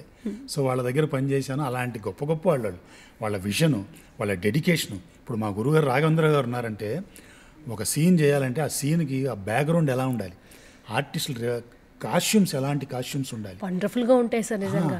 ఆ తర్వాత ఆ ప్రాపర్టీస్, స్పెషల్ ఇంట్రెస్ట్ తీసుకున్న ప్రాపర్టీస్. ఇప్పుడు ఓం నమో వెంకటేశాల అనుష్క ఒక ఫ్లవర్ లాగా ఒక పద్మం లాగా ఒకటి తీసుకొచ్చి అందులో దీపం పెట్టి షాట్ ఉంటుంది, స్వామి దగ్గరికి తీసుకొస్తుంది అమ్మాయి. అలాంటి ప్రాపర్టీస్. తర్వాత మ్యూజికల్గా ఏం చేయాలి దానికి. సో ఇవన్నీ ఇంత డీటెయిల్డ్గా వర్క్ చేస్తారు, అంటే అంత బాగా చేస్తారు. అంటే ఇవాళ చేస్తున్నారు కానీ ఇవాళ ఏంటంటే అంతా కూడా కొంచెం స్టైలిష్ అనమాట. ల్యాప్టాప్లో పెట్టుకొని ఏదో రీసెర్చ్. ఇవాళ మీకు చాలా రెఫరెన్స్లు ఉన్నాయి. ఇప్పుడు ఏం చేయాలన్న రెఫరెన్స్లు ఉన్నాయి. ఇప్పుడు ఏమి రెఫరెన్స్లు అయితే ఏఐలో ఒదుగుతున్నారు. అవును, ఏ ఇస్తుంది మనకి. సో ఆ రోజుల్లో అవన్నీ లేవు కదా, ఆ రోజుల్లో లేవు. చదువుకోవాలి, లేదంటే అనుభవం ఉన్న వాళ్ళతో మాట్లాడి తెలుసుకోవాలి, లేదంటే సొంతంగా చేయాలి. అది ఇప్పుడు మా గురువుగారు రాఘవేంద్ర గారు సాంగ్ తీస్తున్నారంటే ఆ సాంగ్ని టేప్ రికార్డర్లో 90 మినిట్స్ ఉంటే 90 మినిట్స్ కూడా సాంగ్ రిపీటెడ్గా రికార్డ్ చేసి ఉంటుంది. సో ఆయన ఆ సాంగ్ పెట్టుకొని కంటిన్యూస్గా వింటూ ఉంటారు. వింటూ ఉండి షార్ట్స్ డివైడ్ చేసుకుంటారు ఆయన. అలాగే ఆయనతో షూటింగ్ చేస్తే మీకు ఒక్క షాట్ కూడా ఎక్స్ట్రా ఉండదు ఎడిటింగ్ రూమ్లో ఏదైనా వేసుకోవాలంటే. అంత పర్ఫెక్ట్గా తీసేస్తారు ఆయన. అంతే, ఇంత లెంతులు అంతే. ఇవాళ రేపు ఏంటంటే డిజిటల్ వచ్చిన తర్వాత 6 కెమెరాలు 4 కెమెరాలు వచ్చిన తర్వాత రన్ అవుతూనే ఉంటాయి. నెంబర్ ఆఫ్ ఇది రన్ అవుతుంది, ఎందుకంటే డిజిటల్ ఫిలిం కాదు. సో చాలా ఫుటేజ్ అనమాట. కుప్పల ఫుటేజ్ ఉంటుంది. ఆయన దగ్గర అట్లా ఉండదు. ఓన్లీ మనకి ఏం కావాలో అదే, ఎంత కావాలో అంతే, ఇంత అక్కర్లేదు, ఈసారి ఇంకొక అక్కర్లేదు, నాకు అది చాలు అంటారు. అలాగనమాట వాళ్ళందరూ. అంటే కరెక్ట్గా ఏది ఎంత కావాలో వాళ్ళకి క్లియర్ ఐడియా ఉంటుంది. వాళ్ళకి మొత్తం పిక్చర్ మైండ్లో ఉంటుంది, ఇంతే కావాలి అలా చేసి. ఓకే సార్, ఇప్పుడు విశ్వనాథ్ గారు ఎంత ట్రెడిషనల్ మూవీస్ తీస్తారో అంత రెవల్యూషనరీ మెసేజ్ కూడా అందులో ఉంటుంది. అందులో ప్రధానమైనది సప్తపది. ఎప్పటికీ మర్చిపోలేని ఒక సినిమా సార్. సప్తపదిలో ఎవరైతే హీరోయిన్గా చేశారో ఆమె కోసం ఎక్కడో డ్యాన్స్ స్కూల్స్కి తిరిగి మరీ తీసుకొచ్చారని విన్నాము. ఎలా ఉంది సార్? ఆమె పాపం యాక్టింగ్ ఐడియా లేదు, డాన్సరు. మీరు అక్కడ ఉన్నారు కదా సెట్స్లో, ఎలా ఉండేది అప్పుడు? ఆవిడ చాలా గొప్ప ఆర్టిస్ట్ అమ్మ, సబిత గారు. ఇప్పుడు కూడా ఉన్నారు ఆవిడ, చాలా గొప్ప ఆర్టిస్ట్. అందులో నాకు బాగా గుర్తు అనమాట, శివతాండవం చేస్తున్నాము మేము. శివతాండవం అమరావతి టెంపుల్లో చేశాము మేము. 55 రోజులు అమరావతి టెంపుల్లోనే చేశాము మేము. అమరావతి మేము దిడుగులో ఉండేవాళ్ళం, అమరావతి టెంపుల్లో చేశాము. ఒక 5 రోజులు విజయవాడలో చేశాము మేము. ఆ నెమలికి నేర్పిన గేస్ అది తుమ్మనపల్లి ఆడిటోరియంలో విజయవాడలో చేశాము మేము. మిగతా అంతా అమరావతిలో. సో ఆ నైట్ ఎఫెక్ట్లో శివతాండవం సాంగ్ ఉండేది, గుళ్ళో చేస్తుంది. 2 నైట్స్ చేశాము మేము. అది 2 నైట్స్ చేసిన ఆ అమ్మాయి చాలా స్ట్రెయిన్ అయిపోయింది. తర్వాత 2 రోజులు అమ్మాయికి ఆరోగ్యం కూడా బాగాలేదు, ఏదో లూజ్ మోషన్స్ అలాంటి. అంటే అంత హెవీ డ్యాన్స్. పైగా శేషు మాస్టర్ గారు అమ్మ, ఆయన ఎరగదీసేస్తారు, ఆయన అసలు ఒప్పుకోరు అనమాట. అది అందులో గురువు గారు మన విశ్వనాథ్ గారు అప్పుడు ఏం చేశారు, కొత్త అనమాట. కెమెరాకి 3 లెన్సులు వస్తాయమ్మా, టెరెట్ అని అంటాం. టెరెట్లో 3 లెన్సులు వస్తాయి ఆ రోజుల్లో. అంటే జూమ్ కాకుండా 3 లెన్సులు వస్తాయి.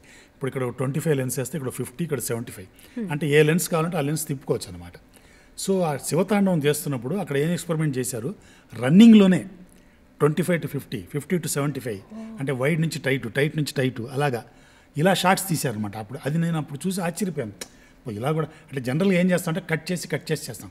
కానీ అమ్మాయి ప్రొఫెషనల్ డాన్సర్ కాబట్టి అట్టే స్ట్రెచ్ చేస్తున్నప్పుడు అది ఆ ఫీల్ మిస్ అవ్వకూడదని డైరెక్టర్ గారు అలా తీశారనమాట ఆ షార్ట్స్ అని. చాలా గొప్పగా అమ్మాయి బ్యూటిఫుల్ ఎక్స్ప్రెషన్స్ కూడా చాలా బాగా అసలు ఎంత మంచి మంచి ఎక్స్ప్రెషన్స్ అంతా అంటే గురువుగారు విశ్వనాథ్ గారు ఉన్నారనుకోండి అయినా కూడా అమ్మాయి కూడా చేయాలి కదా ప్రొఫెషనల్ డాన్సర్ అనేది అది తెలుసు డాన్సర్ కాబట్టి ఆ ఎక్స్ప్రెషన్స్ అవన్నీ కూడా బాగా వచ్చింది. విశ్వనాథ్ గారి స్టైల్ కూడా సార్ మ్యూజిక్ అంటే మినిమం మ్యూజిక్ నాలెడ్జ్ ఉన్న వ్యక్తినే ఆ క్యారెక్టర్కి పెట్టడం, ఇన్స్ట్రుమెంట్లు అంటే ఆ ఇన్స్ట్రుమెంట్ మీద అంతో ఇంతో పట్టుంటేనే పెట్టడం, అంటే ఏదో దాన్ని ఏమంటారు బ్లఫ్ చేద్దాం అనుకోరు ఆయన అసలు. అండ్ రాఘవేంద్ర రావు గారితో విశ్వనాథ్ గారిది ఒక స్కూల్, మీరు అన్నట్టుగా రాఘవేంద్ర రావు గారిది ఒక స్కూల్, అక్కడ ఎలా అనిపించేది మీకు? మా గురువు గారు ఏంటంటే అండి ఆయన ఆర్టిస్టులు అందరినీ కూడా కంఫర్టబుల్ లెవెల్లో పెడతారు. కంఫర్ట్గా ఉండాలి ఆర్టిస్టు. నా కథ అంతా ఆర్టిస్టే చెప్తున్నారు, ఈ అమ్మాయి చెప్తుంది నా కథ, ఈ అబ్బాయి చెప్తున్నాడు, వాళ్ళు చాలా కంఫర్టబుల్గా ఉండాలి, ఉంటేనే నేను వర్క్ చేయగలను. ఆయన స్కూల్ ఏంటి పొద్దున వస్తారు, అసలు పొద్దున్న రాగానే ఫస్ట్ క్లోజులు పెట్టేసుకుంటారు. అంటే ఆయన మైండ్లో అన్నీ ఉంటాయి కదా. ఇప్పుడు మీరు ఫ్రెష్గా ఉన్నారు, ఇప్పుడు శ్రీదేవి గారు ఫ్రెష్గా ఉన్నారు, ఆవిడ ఫస్ట్ క్లోజులు అన్నీ తీసేసుకుంటారు. ఆయన తర్వాత మెల్లమెల్లగా లాంగ్ షాట్స్కి వాటికి వెళ్తారు. 12:30 ఎప్పుడు ఆయన ఒక షాట్ చెప్పి వెళ్ళిపోతారు, బ్రేక్. మళ్ళీ మధ్యాహ్నం వస్తారు, మధ్యాహ్నం 2:30-3కి వస్తారు, మొదలు పెడతారు, 5ంటికంతా అయిపోతుంది. అంతేగాని నైట్ ఎఫెక్ట్ ఇలా స్ట్రెయిన్ చేయటం, జనాల్ని స్ట్రెయిన్ చేయటం, ఆర్టిస్టులని స్ట్రెయిన్ చేయటం ఉంటేనే ఉండదు. ఇప్పుడు ఆయన దగ్గర నాకు బాగా అడిగారు ఒకసారి కూడా, దొంగతనాలు నైట్లోనే ఎందుకు చేయాలరా, పగలు చేయకూడదా, నైటే తీయాలా అంటారు ఆయన. సో ఆయన అలాగా నైట్ ఎఫెక్ట్స్ అవి అదంతా నచ్చదు ఆయనకి, ఈ హారర్లు ఇవన్నీ నచ్చవు. చాలా ప్లెజెంట్గా ఆర్టిస్టులు కంఫర్ట్గా ఉండాలి. పిల్లల విషయంలో పిల్లల్ని ఏదైనా షూటింగ్ చేస్తుంటే కూడా, నేను ఏదైనా పిల్లలు షూటింగ్ చేస్తుంటే కూడా పిల్లలకి జాగ్రత్త, వాళ్ళ కూల్ డ్రింక్లు మంచినీళ్ళు అవన్నీ జాగ్రత్తగా చూడండి, పిల్లల్ని ఎక్కువ స్ట్రెయిన్ చేయకండి, స్ట్రెయిన్ అయితే ఆ పిల్లల్ని రిలాక్స్ చేసేయండి అని అంటుంటారు. ఇప్పుడు అన్నమయ్య సినిమాలో మా సుమన్ గారు వెంకటేశ్వర స్వామి వేసినప్పుడు ఆయన కోసం ఆ రోజుల్లో ఒక ఏసీ రూమ్ లాంటిది పెట్టి షార్ట్ అవ్వగానే ఆయన మేకప్ అదంతా ఇదవ్వకుండా ఆయన్ని అంత కంఫర్ట్గా పెట్టి చేయించారు ఆవిడ. అప్పుడు క్యారవాన్స్ లేవు కదా, సో ఆయన అలా కంఫర్టబుల్గా ఉంచి అలా తీశారట. అదే అప్పుడు సుమన్ గారు కూడా చెప్పుకునేవారు అనమాట. ఓకే సార్, ఇప్పుడు ఇంతమందితో వర్క్ చేశారు కదా మీరు, అప్పుడు టెక్నాలజీ లేదు, అయినా ఇప్పటి వరకు ఏమాత్రం తీసిపోనంత బాగా ఫ్రేమ్స్ ఉంటాయి కదా, ఎంత కష్టమే సార్. ఇప్పుడు పడ్డ కష్టంలో 30% పడితే చాలు అంటే అట్లాంటి అవుట్పుట్ రావడం కోసం. అప్పుడు ఎన్ని రోజులు పట్టేది? అంటే ఇప్పుడు కూడా ఈ టెక్నాలజీలో 2-3 years చేస్తున్నారు సినిమా, అప్పుడు బాగా లాంగ్ టైంలో తీశారు సినిమాలు అంటే మీరు ఏం చెప్తారు, ఎలా ఇబ్బంది ఉండేది? అంటే అప్పుడు ప్లానింగ్ ఉండేదమ్మా, ఫిలిం కదా అది. ఫిలిం ఒకటి ఫస్ట్ మేజర్ కాజ్ ఏంటంటే ఫిలింలో చేయటం వల్ల ఫిలిం రోల్స్ కూడా అప్పుడు రేషన్ ఉండేది. మీరు ఎట్టబడితే అట్ట ఫిలిం రోల్స్ కూడా తీసుకోవటానికి లేదు ఆ రోజుల్లో. ఇప్పుడు ఒక కంపెనీ ఉందంటే ఆ కంపెనీకి ఒక 30,000 ఫీటే అలాట్ చేసేవారు ఫిలిం రేషన్, మిగతాదంతా బ్లాక్లో కొనాల్సి, బ్లాక్లో కూడా దొరకవు. సో ఇన్ని రోల్స్లో తీయాలి, ఎందుకంటే ఇంపోర్ట్ పాలసీ ఉండేది కదా గవర్నమెంట్కి. సో అంతంత ఫిలింలు ఇంపోర్ట్ చేసుకోవడానికి కూడా ఉండేది కాదు. సో ఇన్ని రోల్స్లో తీయాలనగానే డైరెక్టర్కి వాళ్ళకి రిస్ట్రిక్షన్స్ ఉండేవి. సో ఇంతలో అయిపోవాలి సినిమా, ఈ ఫుటేజ్లో అయిపోవాలన్నప్పుడు ప్లానింగ్, ప్రతిదీ ప్లానింగ్. 20 రోజుల్లో సినిమా అయిపోవాలి, 25 రోజుల్లో అయిపోవాలి, 30 రోజుల్లో అయిపోవాలని ప్లానింగ్ ఉండేది. ఫస్ట్ 15, 20 రోజులు, 25 రోజులు మొదలుపెట్టి తర్వాత విశ్వనాథ్ గారు, భారతీరాజా గారు వీళ్ళు వచ్చి 50 రోజులు, 100 రోజులు అట్లా అయింది. ఆ తర్వాత ఇప్పుడు అంటే సంవత్సరాలు అనుకోండి, ఇప్పుడు వేరేది. సో వాళ్ళు ఏంటంటే మెయిన్గా ఫిలిం వల్ల, ఆ ప్లానింగ్ వల్ల అన్ని రోజుల్లో కరెక్ట్గా ఫినిష్ చేయగలిగేవాళ్ళు. సో మేజర్గా దానికి కాజు ఫిలిం దీన్ని ఉండటం అని. డిజిటల్ వచ్చిన తర్వాత ఏమైపోయిందంటే మీకు ఇది లేదు కదా, రిస్ట్రిక్షన్ లేదు డిజిటల్, ఎంతైనా హార్డ్ డిస్క్లే అక్కడ. సో ఎన్ని నెంబర్ ఆఫ్ హార్డ్ డిస్క్లు అయినా పర్లేదని తీస్తూనే ఉంటారు. ఇక దాన్ని మెరుగుపరచడానికి తర్వాత ఏమో స్పాట్ ఇంప్రొవైజేషన్స్. ఇప్పుడు ఆ రోజుల్లో బౌండెడ్ స్క్రిప్ట్లు ఉండేవి. ఇప్పుడు ఎవరన్నా ఆర్టిస్ట్, మీలాంటి ఆర్టిస్ట్ ఎవరన్నా ఏదైనా ఒక డైలాగ్ కొంచెం తడబడుతుందండి, ఈ డైలాగ్ నేను ఇలా చెప్పొచ్చు అంటే ఒక్క నిమిషం అమ్మా అని చెప్పి రైటర్ని పిలిపించేవారు. రైటర్ సెట్కి వచ్చి చూసి ఆయన ఓకే అంటేనే ఆ డైలాగ్ మార్చుకోవటం, లేదంటే అది మార్చడానికి లేదు, అలా ఉండేది. ఇవాళ ఏంటంటే మనం రైటర్ ఫస్ట్ కథ చెప్తున్నప్పుడు ఒక కంటెంట్ ఉంటుంది, ఆ తర్వాత రాసుకునేటప్పుడు కొద్దిగా మారుతుంది, సెట్కి వచ్చిన తర్వాత ఇక అక్కడ ఆర్టిస్టులను బట్టి అంత వాళ్ళు అక్కడ ఇంప్రొవైజేషన్లో మొత్తం కంటెంటే మారిపోతుంది. ఆ సీన్ ఏమనుకున్నామో ఆ అవుట్పుట్ ఉండదు లాస్ట్కి. డైరెక్టర్ కూడా ఏం చేస్తాడు అంటే, కొంచెం ఎక్స్పీరియన్స్ డైరెక్టర్ అయితే కొంచెం అడుగుతాడు, లేని వాళ్ళు అలా మొహం చూస్తూ ఉండిపోతాడు, అతను మాత్రం ఏం చేస్తాడు. సో ఎవరికి ఇష్టం వచ్చినట్టు వాళ్ళు మలుచుకోవటానికి కూడా. సో దానివల్ల ఏమంటే ఇంప్రొవైజేషన్ వల్ల టైం వేస్ట్ అవుతుంది ఎక్కువగా. స్పాట్లో మీరు ఇప్పుడు డైరెక్టర్ ఫిక్స్డ్గా ఉన్నాడు అనుకోండి, ఈ సీన్ ఇలా తీస్తున్నాను నేను, ఈ సీన్ ఫస్ట్ కారు వచ్చి ఆగింది, ఆ అమ్మాయి దిగింది, కృష్ణవేణి దిగింది, ఇంట్లోకి వచ్చింది, రాగానే మీరు చూశాడు, అలాగ అతను అనుకుంటే పర్లేదు. అలా కాదు కదా ఇప్పుడు. సో ఆ వేవరీ దాంట్లో ఎక్కువ రోజులు అయిపోతుంది. ఎక్కువ రోజులు అవుతుంది సార్. ఇప్పుడు చాలామంది అంటున్నారు, మాకు కూడా అనిపిస్తుంది ఏదో తేడా. ఇప్పుడు ఆఫ్ స్క్రీన్లో ఉండే యాక్టర్స్ కన్నా స్క్రీన్ మీద వాళ్ళు మోర్ బ్యూటిఫుల్ కనిపిస్తున్నారు. కొంతమంది అంటుంది ఏంటంటే టెక్నాలజీ మారింది, కెమెరాలోని ఫిల్టర్స్ వచ్చేసాయి పెట్టేటప్పుడైనా, కొందరు లేదు ఎడిటింగ్లో హై టెక్నాలజీ వాడి ఫిల్టర్ వేసేస్తున్నారు అని అంటున్నారు. అంటే చాలా ఏజ్ ఉన్న వాళ్ళు కూడా చాలా యంగ్గా ఒక రకంగా అంటే ఏని వాడుతున్నారా అని డౌట్ వస్తుంది. ఈ సినిమాటోగ్రఫీలో మీరు ప్రొఫెషనల్ కనుక కెమెరాలో మార్పు వచ్చిందా సార్, లేకుంటే ఎడిటింగ్లోనే అవన్నీ యాడ్ చేస్తున్నారా? అంటే కెమెరా అంటే దానికి డిఫరెంట్ ఆస్పెక్ట్స్ ఉంటాయమ్మా. ఒకప్పుడు ఇప్పుడు పాత రోజుల్లో చేసేటప్పుడు ఇప్పుడు మార్కస్ బాట్లే గారు లాంటి వాళ్ళు పెద్దవాళ్ళు చేసినప్పుడు ఫేస్ మోల్డింగ్ అని చేసేవారు. ఇప్పుడు ఒక రౌండ్ ఫేస్ ఉన్న వాళ్ళని ఎట్లా లైటింగ్ చేయాలి, లైట్ ఎలా వేయాలి, 3/4 లైట్, హాఫ్ లైట్ ఇలాంటివన్నీ ఎలా చేయాలి అని అలా మోల్డ్ చేసేవారు ఆ రోజు. ఇప్పుడు ఏంటంటే కాన్సెప్ట్ లైటింగ్ అని వచ్చింది. కాన్సెప్ట్ లైటింగ్ ఏంటంటే ఒక ఇంట్లో ఎలా ఉంటుందో హాఫ్ చీకటిగా, హాఫ్ ఇదిగా, షాడో అలా లైటింగ్, అది ఆ కాన్సెప్ట్ లైటింగ్ ఇప్పుడు చేస్తుంటారు. ఇప్పుడు మీరు చెప్పింది ఏంటంటే అదొక లైటింగ్లో ఆ ప్యాటర్న్స్ వచ్చాయి. ఇది కాకుండా పోస్ట్ ప్రొడక్షన్లో చాలా మార్పులు వచ్చినాయి. ఇప్పుడు పోస్ట్ ప్రొడక్షన్లో ఏంటంటే మీరు అన్నట్టు విఎఫ్ఎక్స్ చాలా పెద్ద రోల్ ప్లే చేస్తుంది ఇవాళ రేపు. విఎఫ్ఎక్స్లో ఏంటంటే మీరు ఎనీథింగ్ కెన్ బి డన్. ఇప్పుడు నన్ను ఈ గడ్డం కూడా తీసేసి గడ్డంతో యాక్ట్ చేసినా కూడా నా గడ్డం తీసేసి చేయటానికి కూడా అనుకూలమైన సాఫ్ట్వేర్లు ఉన్నాయి. సో ఇలాంటివన్నీ కూడా ఉన్నాయన్నమాట. ఇప్పుడు కొంతమంది ఆర్టిస్టులు ఏం చేస్తారంటే మీసాలతోనే చేస్తూ ఉంటారు. కొంతమంది మీసా మాకు కంటిన్యూటీ అండి తీయలేమంటారు. సో అది విఎఫ్ఎక్స్లో రిమూవ్ చేసేటట్టు టెక్నాలజీస్ ఉన్నాయి. ఇది కాకుండా డిఐలో ఇప్పుడు మీరు అన్న ఫిల్టర్స్ బ్యూటిఫికేషన్ కోసం ఆ డిఐలో డిజిటల్ ఇంటర్మీడియట్లో ఆ అనుకూలత ఉందన్నమాట. అందులో కొంచెం చేయడానికి ఆస్కారం ఉంది ఇప్పుడు అందంగా చేయటానికి. అంటే విఎఫ్ఎక్స్లో కూడా చేయొచ్చు. ఇప్పుడు ఒక పెద్ద ఇప్పుడు కమల్ హాసన్ గారు లాంటి వాళ్ళని కొంచెం యంగ్గా చూపించాలన్నప్పుడు అలాంటి వాటికి కూడా కొంచెం విఎఫ్ఎక్స్లో వాడతారు డిజిటల్లో. కొంచెం బ్యూటిఫికేషన్ అన్నారు కదా, ఫిల్టర్స్ ఇలాంటివి అయితే డిఐలో అనమాట. డిఐలో ఆ మార్పులతో కొంచెం చేసుకోవచ్చు అనమాట. సో ఇవాళ రేపు ఏంటంటే విఎఫ్ఎక్స్ వచ్చిన తర్వాత ఎనీథింగ్ ఈజ్ పాసిబుల్. ఇవాళ రేపు ఎవ్రీథింగ్ ఈజ్ పాసిబుల్ అనమాట. మీరు ఇమాజిన్ చేసుకోవటమే ఆలస్యం. దానికి తోడు టైము, బడ్జెట్ ఉండాలి. విఎఫ్ఎక్స్కి మెయిన్ కన్సర్న్ ఏంటంటే టైం ఉండాలి, బడ్జెట్ ఉండాలి. ఎందుకంటే ఇవాళ రేపు సినిమాలు మీరు పెద్ద పెద్ద సినిమాలు ఇప్పుడు దేవరా ఉంది, దేవరా సముద్రంలో సీక్వెన్స్ అంతా కూడా ఫ్లోర్లో తీశారు. ఫ్లోర్లో నీళ్లు నింపి చేశారు వాళ్ళు. మీరు అది ఊహించగలుగుతారు అసలు? మరి అంత టెక్నాలజీ ఉంది ఇవాళ రేపు. సార్ సినిమా మారుతూ వస్తుంది. మీరు దాదాపు 50 సంవత్సరాల ప్రయాణం అన్ని క్రాఫ్ట్స్లోనూ చూశారు. నాకు తెలిసి మీరు ఎన్టీఆర్ గారు, నాగేశ్వరరావు గారు, చిరంజీవి గారు, బాలకృష్ణ వీళ్ళ యాక్టింగ్ కూడా మీరున్న క్రాఫ్ట్స్లో దగ్గర నుంచి గమనించి ఉంటారు కదా. అంతా మారిపోయింది సార్. ఇప్పుడు సినిమా ఒళ్ళోకి వచ్చి కూర్చుంది. ఓటీటీలు అంటున్నారు, వెబ్ సిరీస్ అంటున్నారు, షార్ట్ ఫిల్మ్, అంటే టాలెంట్ ఉంటే నువ్వు దేంట్లో పెట్టినా అది క్లిక్ అవుతుంది. ఈ ప్రయాణం అంతా చూస్తుంటే సినిమా మీ కళ్ళ ముందు ఇంత మారింది కదా సార్. నిజంగానే త్వరలో థియేటర్స్ ఉండవు, ఇంకే థియేటర్స్ పని ఇప్పటికే చాలా తగ్గిపోయింది, రాను ఇంకా తగ్గుతుంది, ఇంట్లోనే సినిమా థియేటర్స్ లాగా ప్రొజెక్టర్స్ వేసుకుంటున్నారు. మీ అనుభవంతో నెక్స్ట్ రానున్న రోజుల్లో సినిమా నిజంగా ఏం కాబోతుంది సార్? సినిమా ఎప్పుడు సినిమానే. ఇప్పుడు ఓటీటీలో అయినా మీరు సినిమా అంటేనే చూస్తారు. సినిమా అనేది అది అంటే అది మీడియం. సినిమా అనేది మీడియం. అది మీరు అన్నట్టు ఏంటంటే ఒకప్పుడు చిన్న సినిమా అయినా ఏ సినిమా అయినా కూడా థియేటర్కి వెళ్ళి చూసేవాళ్ళం. ఇప్పుడు ఏంటంటే చిన్న సినిమాలు అవి థియేటర్కి వెళ్ళి చూడట్లేదు. ఓటీటీలు కూడా ఏమైందంటే పెద్ద సినిమాలు మాత్రమే థియేటర్కి వెళ్తున్నాం. కానీ పెద్ద సినిమాలకు ఏంటంటే మేజర్ ఇన్కమ్ ఒకటి ఓటీటీ ఇన్కమ్ ఉంటుంది. ఓటీటీలో కొన్ని రూల్స్ ఉంటాయి. ఏదో 28 రోజుల్లో వాళ్ళు వేస్తే కానీ ఆ పెద్ద సినిమాకి వాళ్ళు అనుకున్న ఫ్యాన్సీ అమౌంట్ ఇవ్వరు. సో వాళ్ళు ఆ 28 రోజుల కోసం వేసేస్తున్నారు. కాబట్టి కొంతమంది ఏంటంటే థియేటర్కి వెళ్ళి ఎందుకు చూడటం, అంతంత డబ్బులు పెట్టుకొని ఇప్పుడు అక్కడికి వెళ్ళి ఎందుకు చూడటం, ఇంట్లోనే చూడొచ్చు కదా అని రిలాక్స్ అయిపోతున్నారు. సో దాన్ని బట్టి ఇప్పుడు చిన్న సినిమాలు ఉన్నాయనుకోండి, చిన్న సినిమాలకి ఎవరు థియేటర్కి వెళ్ళట్లేదు. థియేటర్స్ కూడా వాటికి దొరకట్లేదు, చాలా వాటికి దొరకట్లేదు. ఇప్పుడు ఎన్నో ఒక 100 సినిమాలు చిన్న సినిమాలు వస్తే అందులో హార్డ్లీ ఒక 5-10 అది కూడా కొంచెం బ్యాకప్ ఉండే సురేష్ బాబు గారు, అల్లు అరవింద్ గారు ఇలాంటి వాళ్ళు బ్యాకప్ ఉన్న సినిమాలు థియేటర్ దాకా వెళ్తున్నాయి. థియేటర్కి వెళ్ళిన తర్వాత కూడా 1 డే 2 డేసే కదా ఇవాళ రేపు అంతా సినిమా. 1 డే షోసే. ఇంతకుముందు 100 రోజులు అనేవాళ్ళం, ఇప్పుడు షోస్కి వచ్చేసింది. సో పెద్ద సినిమా అయినా కూడా కొన్ని షోసే కాబట్టి సో అలా అయిపోయిందనమాట.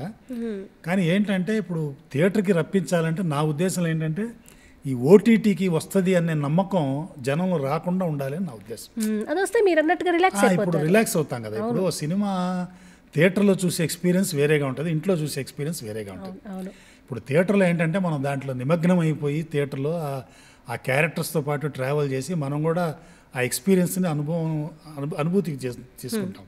ఇంట్లో ఉంటే ఏముంటుంది, కాఫీ తాగుతూ బయటికి వెళ్ళి ఫోన్ వస్తే ఫోన్ మాట్లాడుకుంటూ వాడు ఎవరో పిలిస్తే మాట్లాడుకొని ఇలా చూసే సినిమాకి దానికి చాలా డిఫరెన్స్ ఉంటుంది. సో సినిమాని సినిమాగా చూడాలంటే థియేటర్లోనే చూడాలి. థియేటర్లో చూడాలి అంటే వాళ్ళు ఈ ఓటీటీకి ఓటీటీ ఏంటంటే ఈ చిన్న సినిమాలకు పాపం ఎలాగో థియేటర్ లేదు కాబట్టి అలాంటి వాళ్ళని వీళ్ళు ఎంకరేజ్ చేసి, చిన్న సినిమాలని ఓటీటీ వాళ్ళు ఎంకరేజ్ చేసి, చిన్న సినిమా ఏముంది అతను కాస్ట్ వచ్చినా ఇచ్చేస్తారు, అతను ప్రాఫిట్ మోటివ్ కాదు కదా అక్కడ. అవును, ప్రొడ్యూసర్స్ ఒక రకంగా అది అదృష్టం సార్, చాలా మంది చితికిపోతారు లేకుంటే. అదా సో వాళ్ళకి అదొక బెనిఫిట్ లాగా ఉండేటట్టు ఉంటే బాగుంటుంది. అంతేగాని థియేటర్కి ఇప్పుడు ఈ చిన్న సినిమాలకి థియేటర్ కంటే జనాలు కూడా థియేటర్కి వెళ్ళి డబ్బులు ఇచ్చి, అంటే ఆ థియేటర్ టికెట్ ప్రైస్కి దానికి చిన్న సినిమాలకు అంత ఇచ్చి ఏం చూస్తాం. ఇప్పుడు టీవీ ఆర్టిస్ట్ ఉన్నారు అనుకోండి, టీవీ ఆర్టిస్టులకి జనాలు ఫ్రీగా చూడటం అలవాటు అయిపోతారు. అతను ఇప్పుడు హీరోగా ఒక సినిమా చేశాడు అనుకోండి, అతనికి డబ్బులు పెట్టి చూడాలంటే వీళ్ళకి బాధగా ఉంటుంది. ఎందుకు మన ఇంట్లో రోజు ఫ్రీగా చూస్తాం కదా అతన్ని అని. సో అలాంటి ఇక్కట్లు ఉన్నాయన్నమాట. సో అది నేను ఫీల్. కార్యక్రమంలో మరో చిన్న విరామం తీసుకుందాం.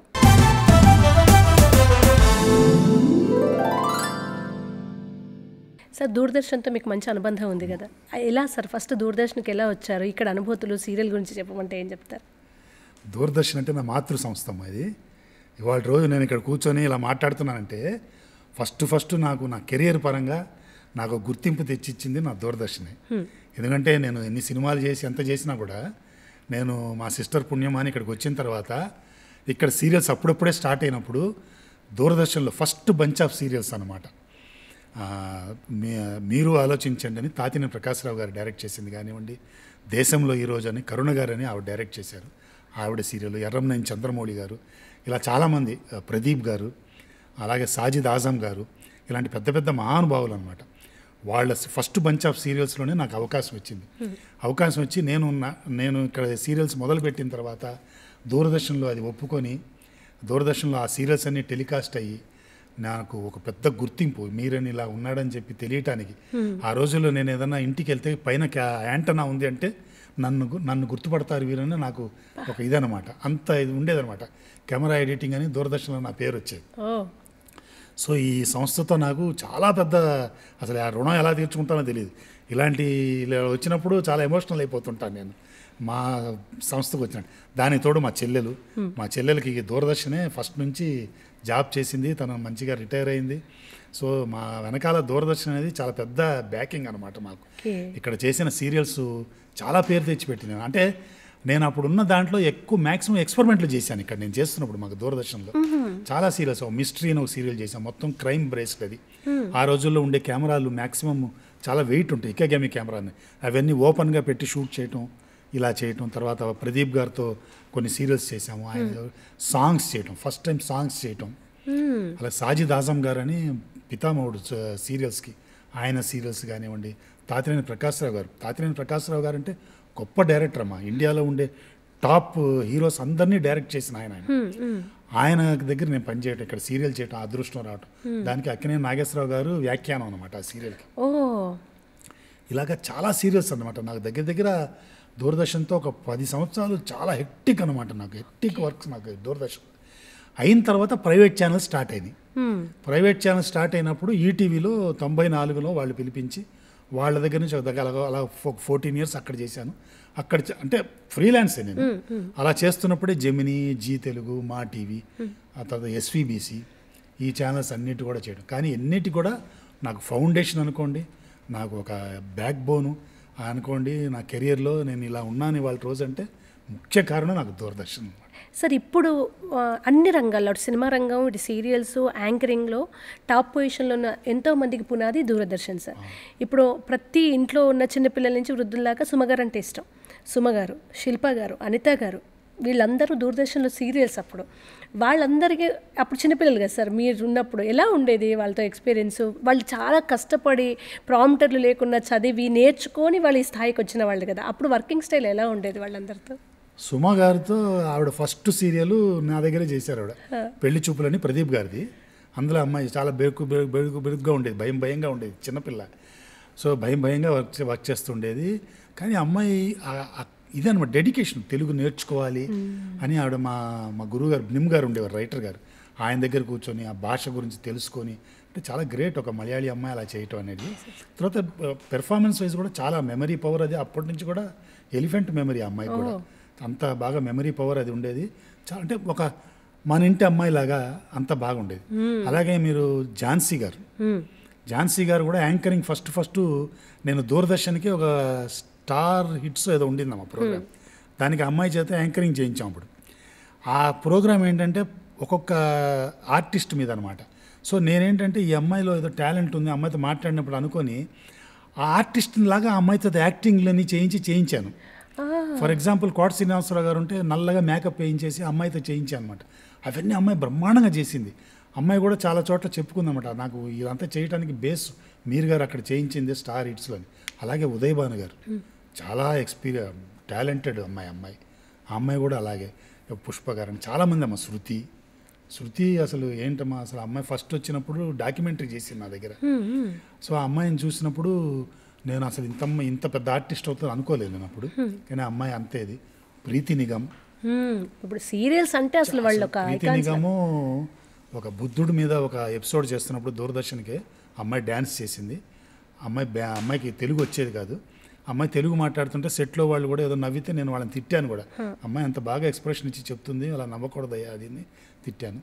అలాగే సనా గారు కూడా ఫస్ట్ టైం నా దగ్గర తీసుకొచ్చినప్పుడు ఒక యాడ్ ఫిలింకి తీసుకొచ్చారు అమ్మాయిని. ఫస్ట్గా యాడ్ ఫిలిం చాలా పవర్ఫుల్ యాడ్ ఫిలిం. అమ్మాయి కొత్తది, అమ్మాయి ఎలా చేస్తుందో ఏంటో అని ప్రొడ్యూసర్తో చెప్పాను కూడా.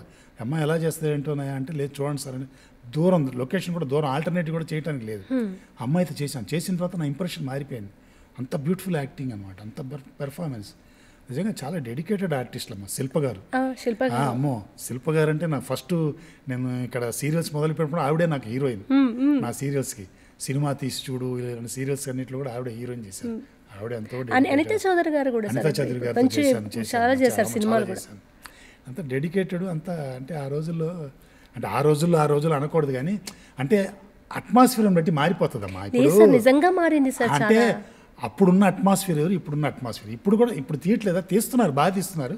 కానీ ఇప్పుడున్న సెట్ ఆఫ్ అట్మాస్ఫియర్ వేరు, అప్పుడున్న సెట్ ఆఫ్ అట్మాస్ఫియర్ వేరు. అంటే అప్పుడు ఒక కుటుంబం లాగా ఉండేది కదా సార్. ఆ ప్రాజెక్ట్ అయ్యే వరకు ఏదో మీరు డైరెక్టర్ లేదో సినిమాటోగ్రఫర్ అన్నట్టు కాకుండా చాలా మంది చెప్తారు అదేదో. దానికి మెయిన్ కారణం సెల్ ఫోన్స్ లేకపోవటమే. ఆ రోజుల్లో సెల్ ఫోన్స్ ఉంటే ప్రతి వాళ్ళు ఒక సెల్ ఫోన్ తీసుకుని ఒక చోట కూర్చొని ఉండేవారేమో. లేవు కదా, ఇప్పుడు సెల్ ఫోన్లు కదా. ప్రతి వాడు అయిపోగానే సెల్ ఫోన్ తీసుకొని వెళ్ళిపోతుంటారు. అంటే ఇంక మాట్లాడదాం, అది అసలు ఏం సీన్ తీస్తున్నారు, నెక్స్ట్ ఏం తీస్తారు అడుగుదామని ఏం లేదు కదా. అయిపోయింది అంటే తను సెల్ ఫోన్ తీసుకుని వెళ్ళిపోతాడు. ఇక లేడీ ఆర్టిస్టులు ఉంటే మీ వాళ్ళలో ఉంటే ఆ రీల్స్ చేసుకోవడంలోనే బిజీగా ఉన్నారు అందరూ. సో ఇలాగా ఆ రోజుల్లో సెల్ ఫోన్స్ లేవు కాబట్టి అదొక అదృష్టం. శ్రీవారి సేవకు ప్రత్యేక స్థానం ఉంది, దాని గురించి ఏం చెప్తారు? శ్రీవారి సేవలు అనేది నా లైఫ్లోనే ఒక పెద్ద మైల్ స్టోన్ అన్నమాట. అంటే స్వామి సేవలు అన్నమాట. స్వామి సేవలు అది నాకు రావటం అనేది నాకు నిజంగా పూర్వజన్మ సుకృతం. అది దానికి ముఖ్యమైన కారణం ఏంటంటే మా గురువు గారు రాఘవేంద్రరావు గారు టీటీడీ బోర్డు మెంబర్ అయ్యి ఎస్యూబీసీ ఛానల్కి చైర్మన్ అయినప్పుడు ఆయన శ్రీవారి సేవలన్నీ చేద్దాము, టోటల్గా స్వామి సేవలు చేద్దాము అని ఆయన ఒక సంకల్పం చేసుకొని నా చేత చేయించారు. ఇప్పుడు స్వామికి సేవలు రోజువారీ సేవలు ఉంటాయి. పొద్దున్నే సుప్రభాతం, అర్చన, తోమాల సేవ అర్చన, ఆ తర్వాత కొలువు, ఆ తర్వాత ఏమో ఆర్జిత కళ్యాణోత్సవం, డోలోత్సవం, ఆర్జిత బ్రహ్మోత్సవం, సహస్ర దీపాలంకరణ సేవ, ఏకాంత సేవ, తర్వాత వారాంతర సేవలు ఉంటాయి. అష్టదళ పాద పద్మారాధన, సహస్ర కలశాభిషేకం, అన్నకూటోత్సవం, ఆ తర్వాత ఏమో అభిషేకం.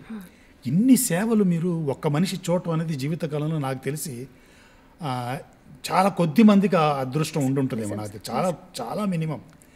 ఇన్ని సేవలు చూడటమే కాకుండా ఆ సేవలన్నీ చేయటం, స్వయంగా పైన ఎవరైతే స్వామివారి దగ్గర ఉండి అర్చకులు చేస్తారో వాళ్ళే వచ్చి కింద ఒక సెట్ వేసి అలిపిరిలో ఆనంద నిలయం సెట్ వేసి అక్కడ చేయటం, వాళ్ళే ఆ సామాగ్రినే తీసుకొచ్చి ఇక్కడ చేయటం, అదంతా నేను షూట్ చేయటం అనేది నాకు నిజంగా పూర్వజన్మ సుకృతం. అది అలా చేయటం, ఆ సేవలన్నీ కూడా ఎడిట్ చేసి వేయటం, ఇవాళ వరకు కూడా మీరు ఏ ఛానల్ తీసుకున్నా కూడా ఎక్కడ తీసుకున్నా కూడా ఆ విజువల్సే ఎక్కువ వస్తుంటాయి. 90% అందులో విజువల్సే నేషనల్ జియోగ్రఫీ వాళ్ళు కూడా తీసుకొని వేసుకున్నారు వాళ్ళు కూడా. సో అంత గొప్ప ప్రాజెక్ట్ అనమాట అది. అంటే స్వామితో చేయటం, ఇప్పుడు ఒక్కొక్క సేవ చేస్తున్నప్పుడు అసలు ఎంత భావోద్వేగంగా ఉండేదంటే, ఇప్పుడు అభిషేకం చేస్తున్నాను అనుకోండి, అభిషేకం అనేది అసలు కళలో కూడా అసలు ఆ విజువలే బ్రహ్మాండం. స్వామి నిజరూపంతో నల్లని ఆ శిల్పం మీద తెల్లని పాలు అలా పడుతూ ఉంటే అది చూడడం అనేది అసలు నిజంగా పుణ్యం సార్. అవును. అసలు తోమాల సేవ, అన్ని పూలు తీసుకొచ్చి స్వామికి ఒక్కొక్క పార్టీకి పూలతో అలంకరిస్తుంటే అది ఎలా ఉంటుంది అసలు.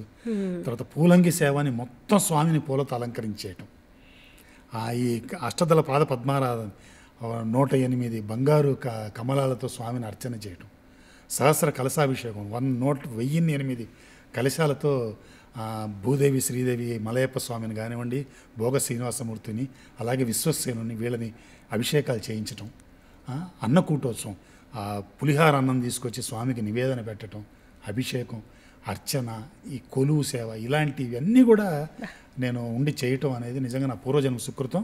కింద సెట్ వేసాము, అలిపిరిలో సెట్ వేసి ఆనంద నిలయం అందులో చేశాము. అలాగే పైన ఏం చేసామంటే కళ్యాణోత్సవం, ఆర్జిత బ్రహ్మోత్సవం, సహస్ర దీపాలంకరణ సేవ, ఇవన్నీ లైవ్గా ఒరిజినల్ తీసాం అన్నమాట కొండ మీద. ఒక్క ఆనంద నిలయం తప్ప పైన తిరుమలలో పైన అవన్నీ కూడా మేము మొత్తం షూటింగ్ చేసి శ్రీవారి సేవలను చేశాను. అది నా జీవితంలో కెరీర్ పరంగా మైల్ స్టోన్. అది యాక్టింగ్ పరంగా వకీల్ సాబు, కెరీర్ పరంగా నాకు శ్రీవారి సేవ. సార్ కమింగ్ ప్రాజెక్ట్స్ ఏమున్నాయి అంటే ఇప్పుడు నేను ఆర్టిస్ట్గా అయితే తమ్ముడు చేస్తున్నానమ్మా, మళ్ళీ మా వేణు శ్రీరామ్ గారిదే, అందులో ఐఏఎస్ ఆఫీసర్ అన్నమాట. అది చేస్తున్నాను. అది కాకుండా నాకు రెగ్యులర్గా ఈ సీరియల్స్ పైలట్లు చేస్తుంటాను, కొన్ని ప్రైవేట్ ఛానల్ సీరియల్స్కి పైలట్స్ చేస్తుంటాను, ఆ ప్రాజెక్ట్స్ ఉంటాయి. ఇది కాకుండా నాకు మెయిన్గా ఏంటంటే డాక్యుమెంటరీస్, యాడ్స్, అవి కొంచెం ఎక్కువ నా వర్క్ ఉంటుంది అనమాట. అది క్రియేటివ్ వర్క్, అది ఎక్కువ వర్క్ చేస్తుంటాను. సో ఫైనల్గా ఒక 4-5 ర్యాపిడ్ ఫైర్ క్వశ్చన్స్తో మనం ఇవాళ ఎపిసోడ్ ఫినిష్ చేద్దాం సార్.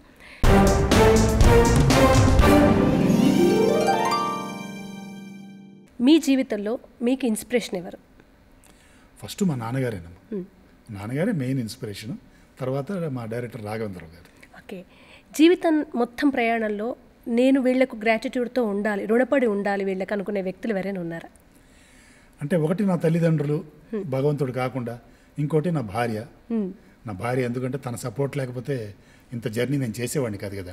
తను కూడా ఇదే ఫీల్డ్ నుంచి వచ్చింది కాబట్టి, రక్తకన్నీరు నాగభూషణం గారు, రక్తకన్నీరు సీత గారి కూతురు కాబట్టి, తనకి ఈ ఫీల్డ్లో ఉండే సాధక బాధకాలని తెలుసు కాబట్టి, నేను ఎంతో టైము కెరియర్ వైపు ఎక్కువగా టైం స్పెండ్ చేసి తనకు తక్కువ స్పెండ్ చేస్తున్నప్పుడు కూడా తను అర్థం చేసుకొని ఈ ఫీల్డ్ ఇలాగే ఉంటుంది, కొద్ది రోజులైతే ఆయనే ఇదవుతాడు, ఫ్రీ అవుతారని అర్థం చేసుకొని నాకు ఎటువంటి ప్రాబ్లమ్స్ రాకుండా నన్ను చూసుకుంది కాబట్టి నా భార్య.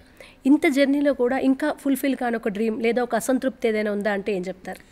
భగవంతుడి దయవల్ల ఏది లేదు. ఓకే. నేను చాలా తృప్తిగా అసలు ఇంత రావటమే ఆ భగవంతుడి దయ అన్నమాట.